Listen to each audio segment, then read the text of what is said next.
What's going on, guys? Welcome back to my channel. I've been looking forward to putting out this video because I'm going to let you know my top 10 favorite kills from the Scream franchise. I'm a major fan of the Scream franchise. It's one of my favorite horror franchises of all time, and I love Sidney Prescott. She's my favorite final girl. But in this video, I'm focusing on the kills. So obviously, there's going to be spoilers because I'm going to talk about who gets killed. So if you have not seen the Scream franchise, and you don't want anything spoiled, you might want to click off right now, go watch, binge watch all 5, and come back to this video. But I was looking forward to doing this.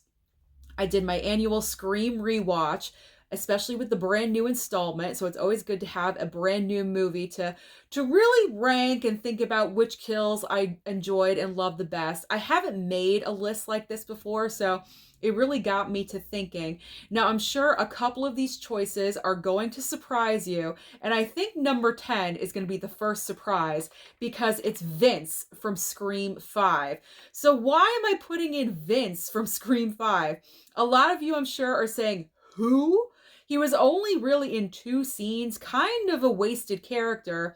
I know he was put in as a red herring, obviously, but he got the axe very early on in the movie. Now, his actual kill wasn't really my favorite, but the reason why it makes my list is because all the elements surrounding the kill I really enjoyed. So starting off with, he's in the back alley of the bar, very creepy environment. You have the Ghostface music playing, Red Right Hand.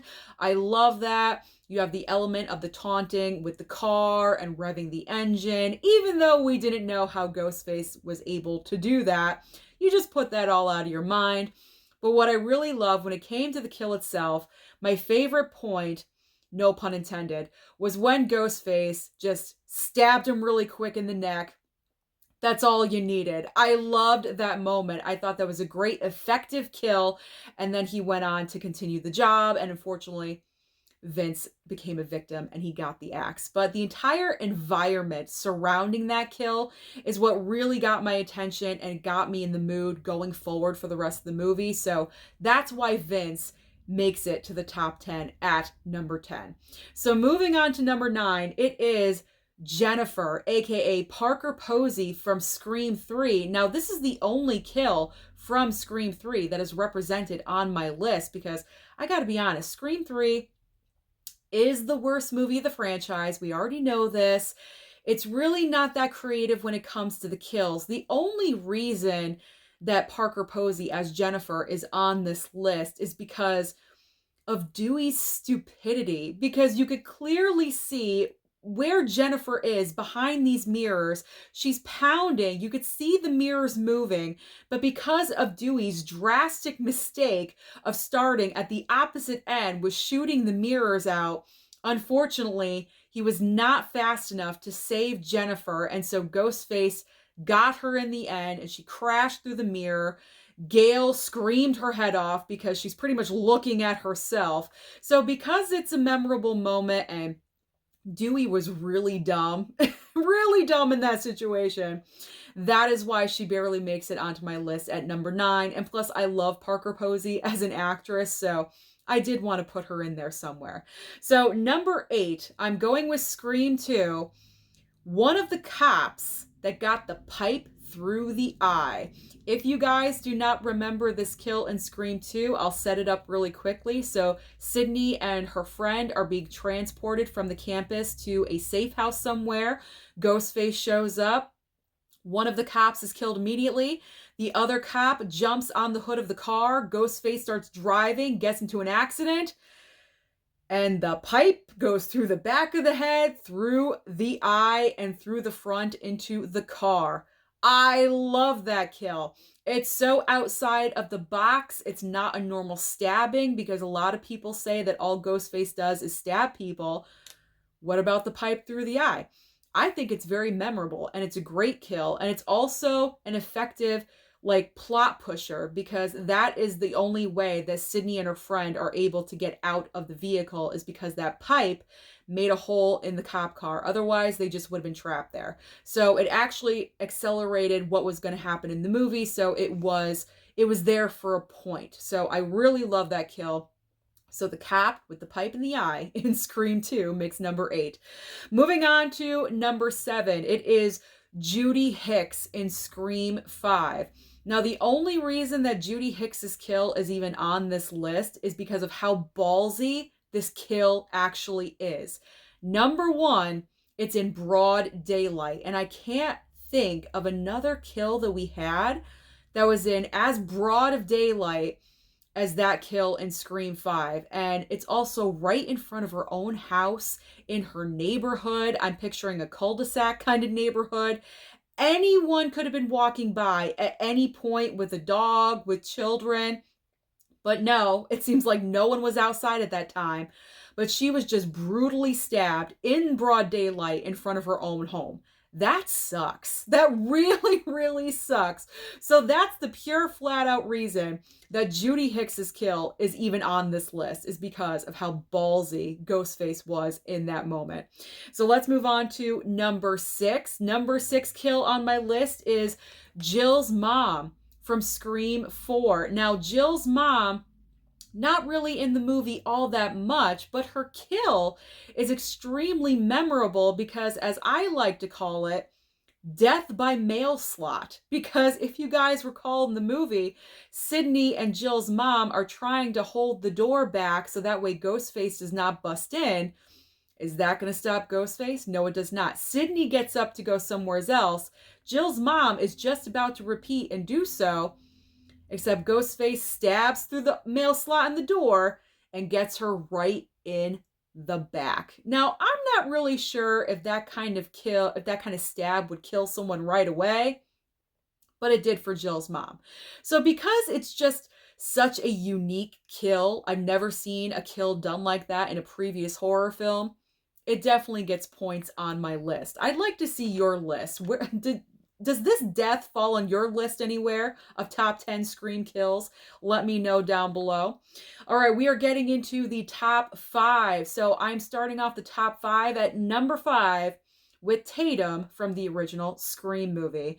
I mean, I'm sure this kill could have been a little bit higher, but honestly, the other kills that I have in front of it are just so iconic and memorable to me in this franchise. But I felt like I had to put Tatum in there somewhere, because who else in their right mind thinks that they're going to fit through a doggy-sized door to escape? I mean, I would never fit through a doggy-sized door. I mean, maybe if Tatum didn't have the boobs that she did, she would have possibly fit. But because she was, I'll just say, blessed, there was no way in hell that she was ever going to get through that doggy door. But you know what? She really tried. So I'm giving her an A for effort, and that's why she falls into my number 5 on my list. I mean, her deaths is one of the most memorable from the original Scream film, so it had to be in there somewhere.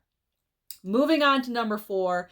Fourth place is Jada Pinkett Smith in the opener of Scream 2. Now, the reason why this one is on my list is, number 1, it's a great kill, but number 2, very much like Judy Hicks's kill, it's right out in the open. But we're not in broad daylight. We're in a packed movie theater with hundreds of people wearing Ghostface outfits surrounding her, but they didn't know that she was being murdered because they thought it was part of the act. They thought it was part of the show. They were putting on a skit, so no one did anything. And what really creeps me out about this one is because with how society is nowadays, I could actually picture this happening somewhere, somehow. I don't want to picture it happening. I don't want it to happen. But it's scary because nowadays, with all the violence that we have going on in our world, it makes it a little bit too close to home, if you know what I'm saying. I didn't mean to get all that serious, but it's kind of familiar. It's familiar in a bad way, if you know what I'm saying. So every time I see that, I do get a little bit kind of emotional because of the potential to be saved. But it just was not there. So Jada Pinkett Smith's kill opening at Scream 2 lands at number 4. Number 3 spot is going to Cece, aka Sarah Michelle Gellar in Scream 2. Now, this one is on my list because Sarah Michelle Gellar, we all know as Buffy, and Buffy can kick ass and save herself any day of the week. Not Sarah Michelle Gellar in Scream 2. She's playing obviously a completely different character. All the horror tropes are there. The phone is not working. Dumb choices, bad decisions. She should have just ran out the door. You know, who cares if you have to be there for your drunk sisters? You need to save your life. But no, she stayed behind in this huge house. Someone's taunting her.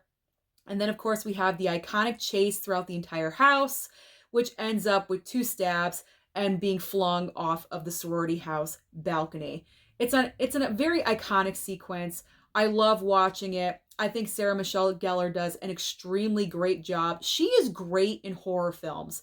In Scream 2, in I Know What You Did Last Summer, I feel like if she really continued and kept up with her acting career, I would have loved to see her in more horror films because I think she's just absolutely great. She knows exactly what to do, and I miss seeing her on the screen. So I had to have her represented in this list somewhere.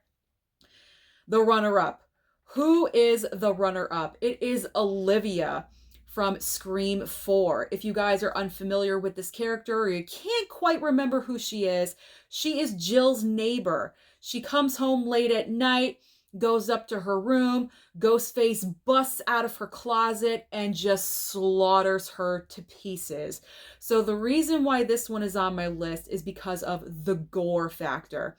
It is extremely reminiscent of the first kill that or technically the second kill because Steve was the first kill, but it's very reminiscent of the Casey Becker kill in Scream 1 because the way this girl is just slaughtered to pieces, the gore factor, blood is all over her bedroom walls.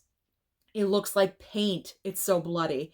Her intestines are out on the bed. It is one of the bloodiest and goriest scenes that we had seen in a Scream movie in quite some time. And I felt like Wes Craven wanted a little bit more of that shock value because maybe the Scream movies had gotten kind of soft when it came to the kills. So I think he did that for a specific reason, and it was definitely effective because I remember that sequence very vividly when I saw it for the first time, and it made an impact. But not as much as my obvious number 1. It is Casey Becker, aka Drew Barrymore in the original Scream film.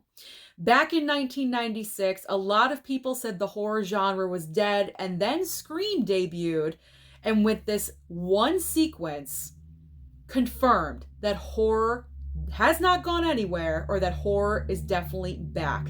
Because the entire sequence from beginning to end, the taunting on the phone, asking the questions, playing the game, then playing cat and mouse inside of the house. Then we are outside of the house.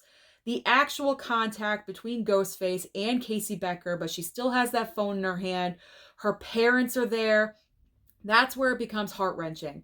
The parents are there, but they do not know what is happening to their daughter until they pick up that phone and they hear her voice. And then when the parents go outside and see the brutalness of what has happened to their daughter right in front of their faces, I will never forget that moment when I went and saw Scream in the theater for the very first time.